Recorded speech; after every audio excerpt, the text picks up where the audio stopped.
Jadi kalau misalnya kita kepengen tahu kira-kira gaya belajar anak itu ketahuan pada umur berapa ya Pak biasanya ya? Eh, ya, kalau Mul- dari psikologi perkembangan ya, kita Ya. lihat bahwa anak itu di masa-masa kecil mereka akan eksplor apa saja dengan mata, telinga, dan seluruh sensori mereka.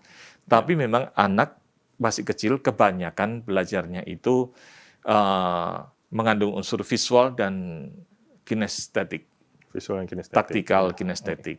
Ya, oleh sebab itu ada beberapa kurikulum yang sangat mengeksplor anak-anak yang kecil itu untuk meraba dan memegang. Ada itu sekolah-sekolah, misalnya Montessori. Ya, Montessori itu memakai teori itu. Jadi anak-anak kecil itu pada waktu masuk di kelasnya itu pasti ada satu meja yang isinya lubang-lubang tapi tertutup. Nanti anak disuruh masukkan tangannya, meraba, meremas, memegang. Lubang yang lain lagi begitu. Lalu mereka diminta membayangkan. Jadi itu bagian dari apa? Mengeksplor gaya belajar taktilnya anak.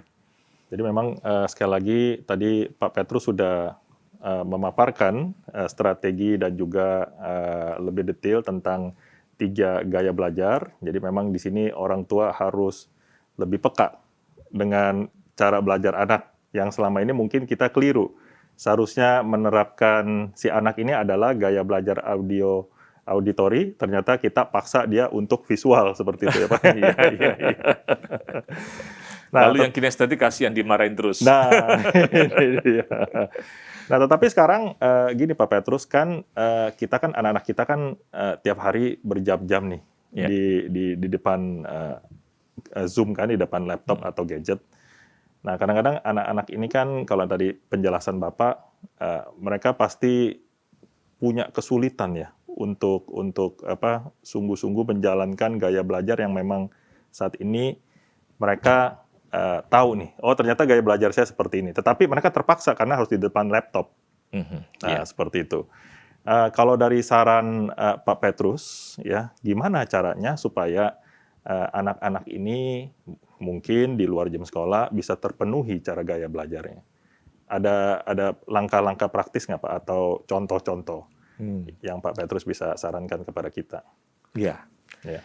Nah ini memang bergantung kepada bagaimana sekolah penyelenggara pendidikannya, gitu ya. Kalau kebetulan anak saya di sekolah IPK, sudah lama guru-guru mungkin mengeksplor atau secara institusi mengeksplor dan melengkapi guru dengan pengetahuan ini, sehingga ketika masuk di pandemi ini, kok saya lihat malah menjadi cara yang memungkinkan untuk ini tereksplor. Misalnya, guru-guru, hampir semua guru saya lihat memasukkan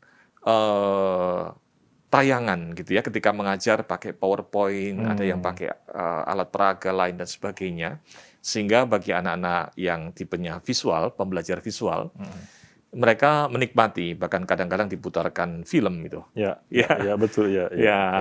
Lalu kemudian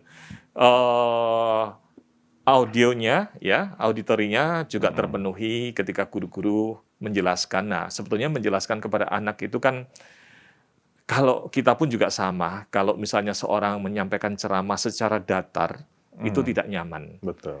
Nah, saya lihat guru-guru yang baik itu mereka tahu kapan membuat tekanan-tekanan tertentu kepada diksi-diksi yang penting pada waktu mengajar. Lalu memberikan semangat kepada anak-anak di tengah-tengah belajar. Ya, sementara kinestetiknya sebenarnya ketolong karena kan selama di rumah kan boleh gerak. Ya. Cuma sayangnya ada orang tua yang kadang tidak mengerti kan. Nah, ketemunya di situ. Jadi waktu gerak malah orang tuanya yang marah-marah. Nah, yang sayang memang yang agak terlewat dalam hal ini adalah selama pandemi ini, yaitu kegiatan di laboratorium. Padahal untuk anak-anak kinestetik memang laboratorium itu adalah menjadi pelengkap yang, bukan menjadi pelengkap, malah menjadi hal yang penting buat mereka. Buat yang lainnya itu pelengkap, buat anak-anak kinestetik itu menjadi hal yang penting, mempraktekkan sesuatu, memegang, melihat. Nah, tapi sekali lagi kebetulan di anak-anak saya sekolah dengan sudah mengeksplor itu, sehingga saya lihat ada tugas-tugas di mana, oke, anak-anak silakan keluar rumah. gitu, ambil daun. Jadi saya bingung, tiba-tiba anak saya keluar. Saya bilang, mau kemana? Mau cari daun. Buat apa? Duduk belajar. Disuruh gurunya. Oh, disuruh gurunya. Lalu pas kapan tuh Karen keluar untuk menyiram tanaman. Saya bilang, Karen, ini bukan waktunya siram tanaman. Kamu harus duduk belajar. Tapi ini tugas dari guru agama, memelihara ciptaan Tuhan. Wah, bagus ya. Nah, jadi ada kegiatan itunya. Namun saya menyadari ada sekolah-sekolah yang mungkin tidak mengeksplor seperti itu. Maka saya sarankan memang Bapak Ibu secara kreatif membantu anak-anaknya untuk itu. Ya. Dengan cara metode-metode yang tadi sudah disampaikan di depan, gitu ya Musa ya. Nah sekarang kita juga kepengen tahu nih Pak Petrus, tadi kan ada 3 gaya belajar. Kira-kira kalau dari perspektifnya Pak Petrus, anak-anak yang visual ini ke depannya akan jadi apa? Dan auditori jadi apa? Dan estetik terusnya jadi apa gitu? Apakah ada hubungannya begitu ya? Iya betul. Apakah ada hubungannya untuk masa depan mereka seperti itu? Iya. Ya, kalau sejauh pengetahuan saya dan memang teori ini sebenarnya adalah teori tentang proses belajar. Jadi tidak terkait dengan kecondongan anak akan berkarir di mana, lebih cocok dalam bidang apa. Karena ini adalah alat bantu untuk mengefektifkan kita di dalam menyerap pengetahuan. Saya kasih contoh, anak yang taktil, kinestetik, pada waktu sekolah bisa kelihatan kayak ceroboh nih. Nanti belum disuruh apa, sudah melakukan itu, pecah, rusak, dan sebagainya, seperti ceroboh. Tapi kalau dia dilatih dengan baik, ya, dan kemudian menjadi terampil, motorik halus dan motorik kasarnya terkendali dengan baik, malah mungkin dia adalah orang yang tepat untuk menjadi ahli bedah. Bukan orang yang diam seperti auditori yang melakukan itu. Karena ini proses belajar sih, jadi nggak terlalu ada hubungannya di sana. Cuma orang-orang yang memang memiliki gaya belajar psikokinestetik, mereka mungkin akan lebih cepat belajar ketika belajar hal-hal teknik, peralatan, dan sebagainya. Dulu saya waktu masuk ke university, di tahun pertama, saya sudah boleh menjadi asisten fisika. Masuk ke lab fisika, karena dosen dan asistennya melihat begitu masuk lab fisika ada alat-alat baru yang belum dipakai bahkan oleh mahasiswa yang lain, karena itu alat bantuan dari Australia. Saya sudah pegang-pegang begini, oh ini alat ini buat begini-gini, dan saya megangnya dengan benar, lancang sebetulnya. Tapi dosennya melihat dengan mata yang lain, dia terampil nih. Bahkan ketika saya di lab kimia, saya diminta untuk, ayo kamu jadi asisten kimia. Kenapa? Karena pada waktu literasi, tangan saya melakukan dengan lebih terampil daripada anak yang lain.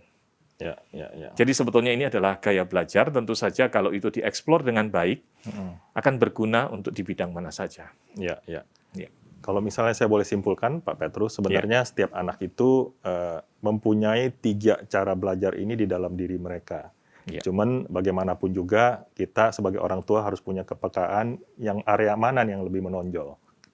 Seperti itu ya, Pak Petrus ya. Nah, sekarang kita lihat kalau misalnya ada anak, ini kan kalau di rumah kadang-kadang kan kita kan ada ibadah keluarga. Lalu baca Alkitab sama-sama. Nah, kadang kalau anak-anak yang auditori, yang lebih banyak auditori, mereka mungkin lebih sedikit baca Alkitabnya, Pak Petrus. mungkin ya, karena mereka kesulitan untuk baca dan lain sebagainya. Nah, biasanya kalau untuk anak-anak yang sulit baca Alkitab ini, Pak Petrus ya, ada saran nggak ya untuk mereka ya? Apalagi kalau anak-anak yang kinestetik seperti itu ya. Apa cara penyampaian tentang pengetahuan Alkitabnya itu lebih kreatif atau gimana? Pak Petrus ada saran nggak atau ada?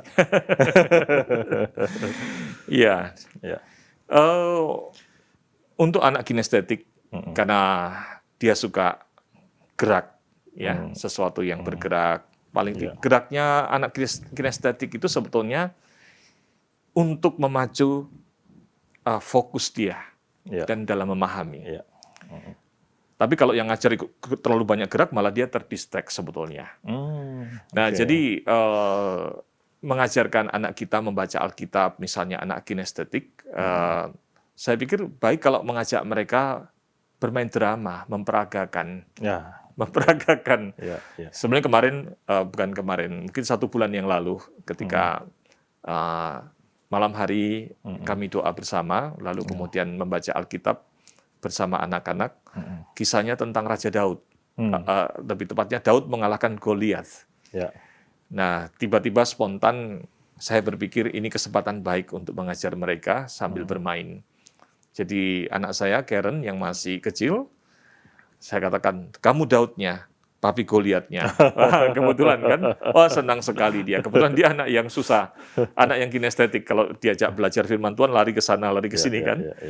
Jadi kami bermain drama 30 menit itu dengan ketawa-ketawa, memakai guling sebagai pedangnya dan sebagainya. Dan itu salah satu caranya ya. Yang suka yang auditori ya melalui lagu, melalui dia membacakan ayat itu dengan lantang. Ya, sementara yang visual ya tadi dengan peragaan itu salah satunya juga. Ya.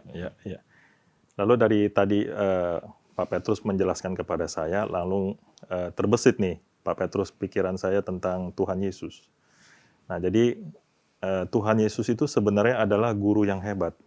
Dia waktu mengajar itu menggunakan 3 gaya belajar ini. Nah, jadi kalau misalnya tadi kan anak-anak. Nah, sekarang kita coba lihat dari orang dewasa, Pak. Nah, orang dewasa. Nah, apakah orang dewasa yang mungkin dari kecilnya dia punya gaya belajar auditori dan waktu dewasanya itu akan ngikut terus cara belajar seperti itu?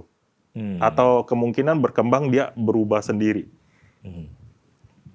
Ya, gaya belajar itu adalah sesuatu yang dinamis sebetulnya. Memang ada nanti keterbatasan di dalam ketika modalitasnya terbatas. Misalnya seorang yang pembelajar visual, ketika misalnya matanya kabur semakin tua, misalnya gitu, ya akan terganggu di sananya. Atau karena kecondongan, misalnya saya ini adalah visual non-verbal. Rupanya memang tetap ada kesulitan untuk belajar dengan membaca buku teks yang seperti tadi, yang rapat-rapat dan sebagainya. Tapi pada dasarnya semakin dewasa kita bisa memainkan banyak. Kan itu seperti alat. Seperti kalau misalnya kita belum biasa masuk ke dapur masak. Pisau kita nggak tahu nih, ada pisau yang buat potong tulang, beda sama buat cacah daging itu. Beda dengan pisau buat kupas buah. Kita pakai sembarangan. Akhirnya cocokan yang kecil aja deh, enteng. Kita nggak tahu penggunaannya. Tapi ketika kita tahu bahwa sebetulnya kalau buat tulang pakai yang besar. Kalau buat potong bawang pakai yang buat chopping ini lebih baik nih. Jangan pakai yang kecil, capek ya dan sebagainya. Jadi kalau kita bisa menguasai beragam pendekatan gaya belajar, itu akan menarik dan membuat kita tidak bosan. Jadi bisa berubah dan malah bisa kaya pembelajarannya. Jadi memang kedinamisan cara gaya belajar itu kita sebagai orang tua harus lebih banyak ditingkatkan. Sehingga waktu kita bisa memiliki kemampuan belajar, kita bisa ajarkan kepada anak-anak kita atau membimbing anak-anak kita. Benar. Bahkan saya sarankan ada di dalam tayangan ini, notes bahwa kalau anak kita itu pembelajar kinestetik, jangan terlalu membiarkan dia memakai satu gaya gerakan. Supaya gaya gerakan itu tidak menjadi habit.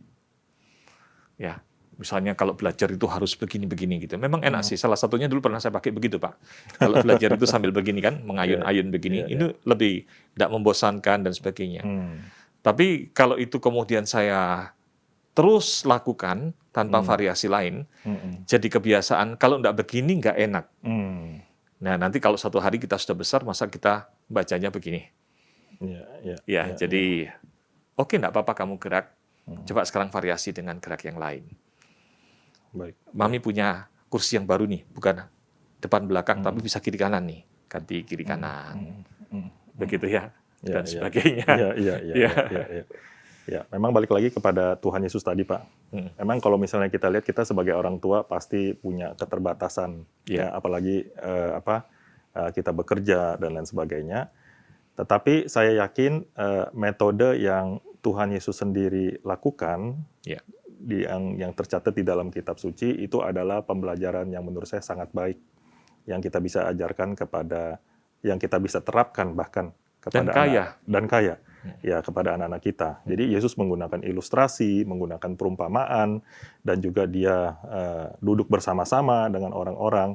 Tadi Pak Petrus juga bilang menjamah orang yang sakit dan lain sebagainya. Itu juga satu pembelajaran yang murid-murid pasti juga dapatkan, sehingga mereka diperkaya tentang bagaimana mengasihi, bagaimana memuridkan, dan lain sebagainya. Nah, baik Pak Petrus, sepertinya waktu sudah menyiratkan kita harus selesai. Ya, baik. Jadi Pak Petrus, ada nggak kata-kata himbauan atau semangat yang bisa diberikan kepada Sobat Pasutri pada saat ini? Ya. Baik, buat teman-teman Pasutri, ini adalah saat yang baik, karena selama pandemi kita ada di rumah mendampingi anak-anak kita.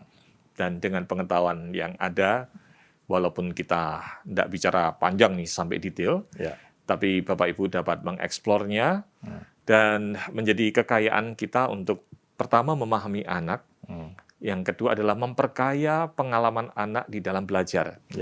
Karena yang tadi yang barusan disampaikan oleh Pak Gunawan, ketika Tuhan Yesus mengajar itu, memakai berbagai kekayaan cara-cara belajar yang baik. Bukan hanya memperagakan, tapi ada yang namanya misalnya experiential learning. Betul sekali. Diajak mengalami, melewati danau Teberau yang sedang bergolak, supaya tahu ini loh rasanya iman, bagaimana harus beriman, betul sekali, dan sebagainya. Nah, kalau itu bisa dilakukan, maka anak nantinya pada waktu dewasa, dia akan lebih mudah mempelajari segala sesuatu, bosan dengan atau mentok dengan cara ini, kemudian dia bisa pakai cara yang lain yang lebih efektif. Nah, sebenarnya ada satu buku nih, Pak. Ini bukan promosi gimana, cuma ini buku yang baik.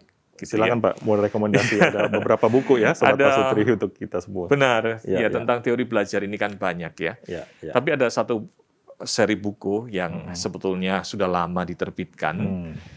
Buku-buku ini adalah ditulis oleh seorang penulis yang di Amerika, ya asalnya Texas, itu sempat mendapatkan award terhadap buku tulisan mereka. Salah satunya yang dapat award itu adalah ini, Teaching with Heart.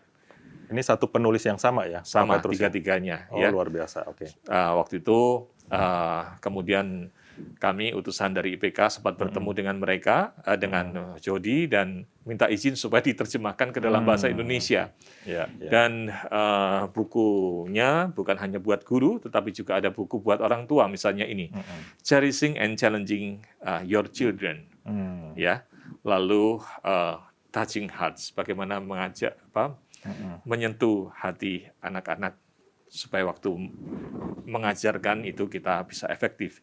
Nah, di dalam buku ini sebetulnya ada dibahas tentang, salah satunya membahas tentang temperamen, mengenali temperamen anak dan bagaimana pendekatannya yang efektif, dan juga tentang gaya belajar. Baik. Bapak Ibu dapat bisa mengeksplor, karena isinya bukan pengetahuan, tapi bukan hanya pengetahuan, tapi juga tips-tips praktis. Nah, ini dia. Bahkan di rumah baiknya mengajarkan anak mengkategorikan warna. Baju warna ini taruh sini, baju warna kuning taruh mana, dan sebagainya. Itu ternyata adalah satu proses yang baik buat pembelajaran.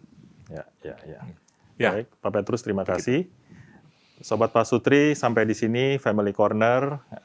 Kami tetap menghimbau dan mengajak teman-teman Pasutri, kalau misalnya ingin mengikuti lebih detail tentang diskusi kami di dalam Young Couple Fellowship yang biasa kami adakan di setiap Jumat keempat. Nah, bila Sobat Pastutri ingin melihat lebih banyak atau lebih detail tentang kegiatan-kegiatan ataupun episode-episode di Family Corner, Sobat Pastutri bisa melihat ke dalam www.berkathidup.net atau bisa mengikuti kami punya Instagram dan juga bisa melihat ke dalam www.gkymangabesar.com. Baik, Pak Petrus, apakah bisa menutup di dalam doa, Pak, untuk kita punya percakapan pada hari ini? Ya, baik. Mari kita berdoa bersama. Ya. Allah Bapa di surga yang mengasihi kami mengucap syukur. Allah Tritunggal, kami bersyukur ketika Tuhan menciptakan manusia, Tuhan menciptakan kami menurut gambar dan rupa Allah, sehingga di dalamnya kami memiliki kemampuan-kemampuan yang luar biasa Tuhan berikan. Kami boleh menjadi orang yang belajar dan bisa menganalisa, bisa meng-create sesuatu, dan disitulah kami menghargai betapa luar biasa kami dibandingkan dengan ciptaan Tuhan yang lainnya. Tuhan, terima kasih. Dan ajarkan kami, Tuhan, supaya kami boleh bertanggung jawab terhadap apa yang Tuhan telah perbuat dalam hidup kami, termasuk dengan segala kemampuan proses belajar ini. Dan secara khusus sebagai orang tua, berkati kami supaya kami dapat membantu anak-anak kami mengeksplor kehidupan mereka, sehingga mereka dapat belajar dengan baik, belajar menikmati yang namanya belajar itu, dan dapat efektif di dalam belajar, bahkan melaluinya Tuhan kami rindu mereka boleh kami bimbing juga mengenal Tuhan, dan dipersiapkan menjadi generasi penerus yang dapat memenuhi rancangan Tuhan dalam kehidupan mereka di tengah dunia, menjadi berkat banyak orang dan menjadi orang yang memuliakan Tuhan. Tolong Tuhan berkati, bantu setiap pasutri di dalam menjalankan tugas ini. Kami ucap syukur untuk persetujuan hari ini di dalam nama Tuhan Yesus kami berdoa. Amin. Amin. Baik, Sobat Pasutri yang dikasih di dalam Tuhan, sampai di sini episode hari ini. Sampai berjumpa lagi di episode-episode selanjutnya yang akan ditayangkan melalui channel Family Corner. Salam keluarga bertumbuh.